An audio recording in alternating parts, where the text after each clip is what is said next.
लोगों को डर लगता है ना अध्यात्म को लेकर के। एक और रहस्य बताता हूं, ध्यान से समझना।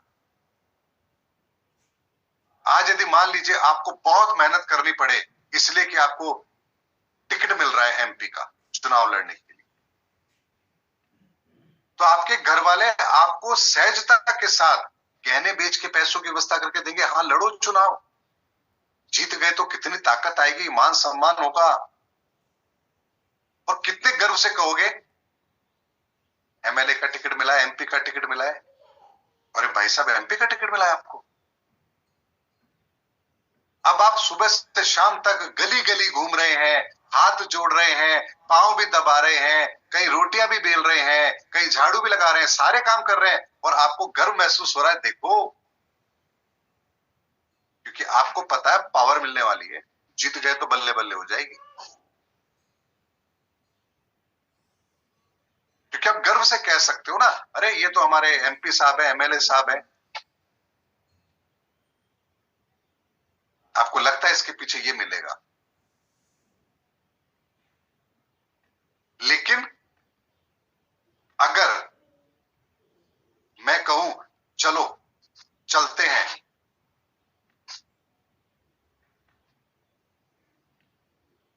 इस दुनिया को बदलने के लिए निकलते हैं, घूमते हैं गली गली, चलते हैं पहाड़ों पर, पागल हो गए हैं हम। क्या कहेंगे समाज को,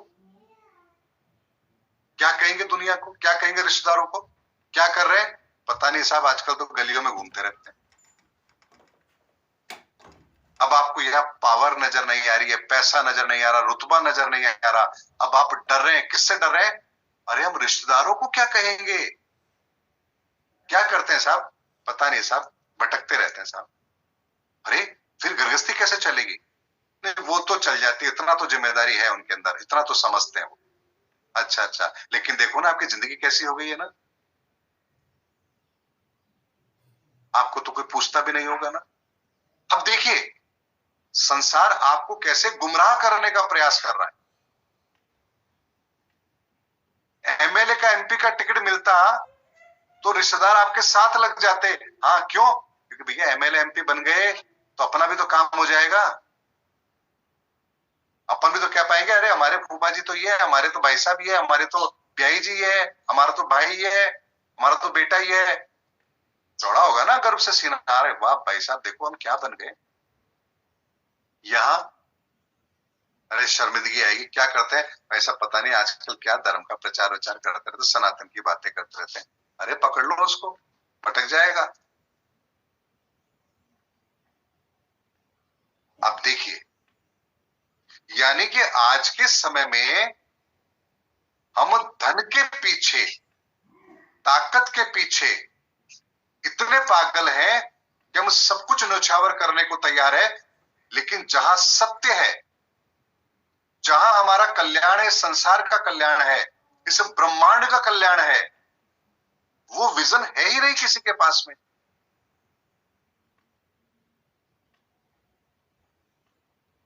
बल्कि कोई जाए तो उसको पकड़ और लेना, जाने मत देना, पता नहीं क्या कर देंगे। हम किसको कहेंगे, क्या कहेंगे?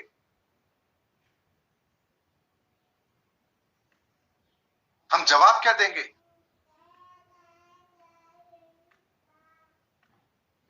लेकिन ये पता नहीं कि यही तो जड़ है, इसी से तो आपका पूरा संसार हरा भरा है। अरे कोई तो होगा ना जो जड़ में भी काम करेगा, सबको कंगूरा बनना है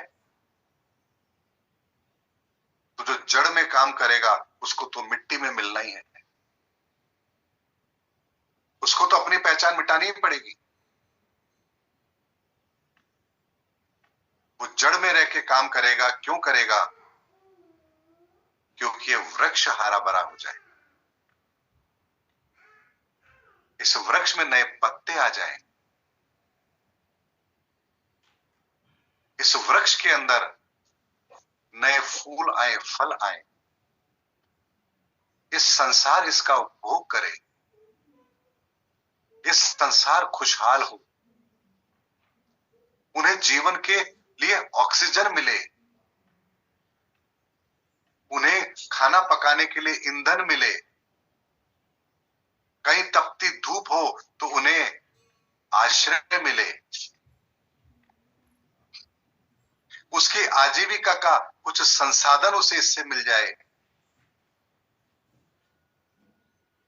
उसकी सोच ये है,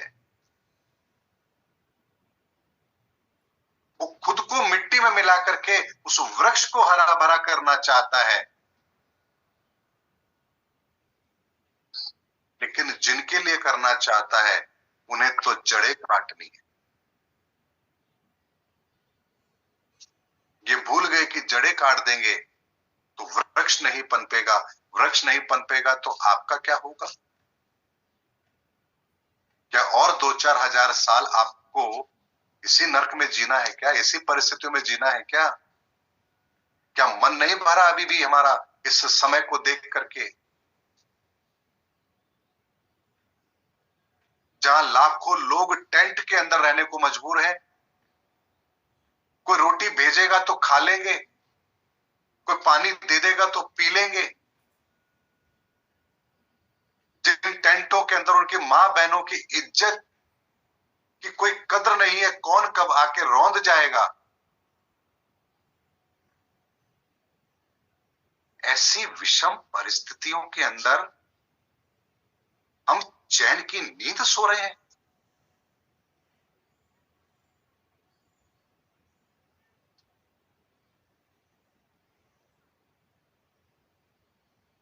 क्या जब वो आग हमारे घर पर पहुंचेगी हम तब जागेंगे?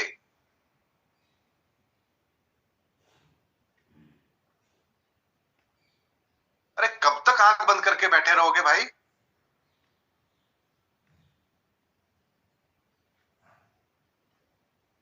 नहीं कर सकते दूसरों के लिए मत करो, कोई आपको बाध्य नहीं कर रहा, खुद के लिए तो करो, खुद के लिए करो, केवल खुद के लिए। अगर अपने लिए भी कर लिया तो किसी और के लिए करने की आवश्यकता कहां पड़ेगी भाई?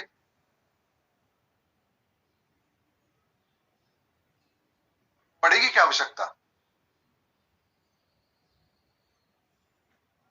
तो क्या खुद के लिए भी नहीं कर सकते? नहीं कर सकते खुद के लिए? क्या आपके लिए भी कोई और करे?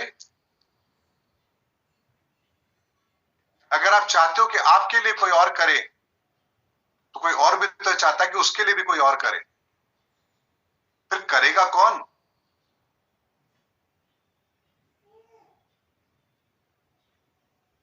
चाहिए सबको, करना किसी को नहीं है। किसी को तो करना पड़ेगा भाई।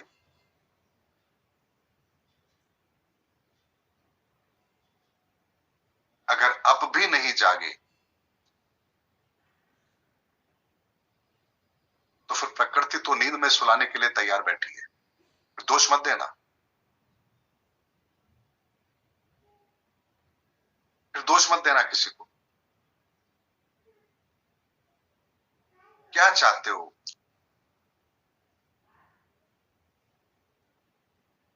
कोविड ने आया, समझा दिया, 1 सेकंड के अंदर उसने हमें हमारी हैसियत बता दी। कहां थे वो लोग जो बड़ी बड़ी शास्त्रों की बातें करते थे? कहां थे कोविड के अंदर? बड़े बड़े दिव्य चमत्कारों की बातें होती थी, कहां थे कोविड के अंदर?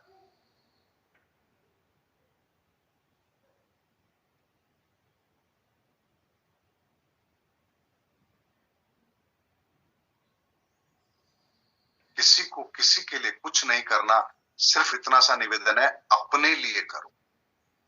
किसी के लिए मत करो, सिर्फ स्वयं के लिए करो, इतना तो कर ही सकते हो। इसलिए इन 5 तत्वों के संतुलन को समझो। ये 5 तत्वों का संतुलन यदि आपने सही कर लिया तो ये वो वटवृक्ष बन जाएगा, ये संसार, जिसको कभी कहते ना कि वटवृक्ष में खासियत होती है, वो उसकी लताओं में से भी है ना, उनके पेड़ों, उनकी जो टहनियां होती है वहां से भी जड़ें निकलती हैं। और एक नया आकार लेती हैं। ये इसी तरह से होगा, एक वटवृक्ष ऐसा बनेगा चाहे संसार अगले 20,000 साल तक सुनहरा खुशहाल बना रहेगा।